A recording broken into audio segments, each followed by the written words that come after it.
ഈ കോണ്ടന്റ് ക്രിയേറ്റർമാരെ കേന്ദ്ര കഥാപാത്രങ്ങളാക്കുന്നത് സ്വല്പം ട്രിക്കി ആയിട്ടുള്ളൊരു സംഗതിയാണ്. മറ്റൊന്നും കൊണ്ടല്ല, ഭൂരിഭാഗം ആളുകളും ഇവരുടെ ഒരു രീതിയും സംഗതിയും ഒക്കെ അവർ ഉണ്ടാക്കുന്ന വീഡിയോകളിലൂടെ കണ്ടിട്ടുണ്ടാകും. പലപ്പോഴും സിനിമാക്കാർ ഇവരെ കാസ്റ്റ് ചെയ്തിട്ട് ഇവർ റീലിൽ ചെയ്യുന്ന അതേ കാര്യം ചെയ്യിക്കുമ്പോൾ അവരുടെ ടാലന്റ് ഉപയോഗിക്കുന്നതിന് പകരം ചുമ്മാ അവരെ കാണിച്ചിട്ട് കുറെ പേരെ തിയേറ്ററിലേക്ക് എത്തിക്കാൻ നോക്കുന്ന തരം സ്കാം പരിപാടിയായിട്ട് അത് മാറും. വാഴ 2 നോക്കുമ്പോൾ ഇതിലുള്ള പ്രധാന കഥാപാത്രങ്ങളെ അവതരിപ്പിച്ചിട്ടുള്ള ഹാഷിറും അലനും അജിനും വിനായകും ഒക്കെ അവതരിപ്പിക്കുന്നത് അവരുടെ അതേ പേരുള്ള കഥാപാത്രങ്ങളെയാണ്. സിനിമയുടെ തുടക്ക ഭാഗങ്ങളിലുള്ള പെർഫോമൻസ് നോക്കുകയാണെങ്കിൽ അവർ ഇന്നേ വരെ ചെയ്തിട്ടുള്ള കോണ്ടന്റുകളുടെ അതേ സ്വഭാവത്തിലുള്ള പെർഫോമൻസുമാണ് വരുന്നത്. പക്ഷെ ഒരു ഘട്ടത്തിന് ശേഷം സിനിമ ഹ്യൂമറിൽ നിന്ന് വേറെ ഒരു സോണിലേക്ക് പോകുന്നുണ്ട്. അവിടെയാണ് ഇവരെല്ലാവരും ചാലഞ്ച് ചെയ്യപ്പെടുന്നത്. എന്നാൽ ആ ചാലഞ്ച് സ്വീകരിച്ചുകൊണ്ട് പ്രതീക്ഷിച്ചതിലും മികച്ചൊരു പെർഫോമൻസ് ഇവരെല്ലാവരും കഥാപാത്രങ്ങളുടെ വൾണറബിൾ സൈഡ് കാണിക്കുന്നതിൽ കാഴ്ചവെച്ചിട്ടുണ്ട്.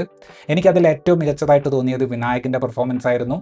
അത്രയും നേരം ഒരു ബാക്ക്ഗ്രൗണ്ട് ആർട്ടിസ്റ്റ് പോലെ നിന്ന ആള് സിനിമയുടെ അവസാന ഭാഗത്തേക്ക് ഗംഭീര പെർഫോമൻസ് കാഴ്ചവെക്കുന്നുണ്ട്.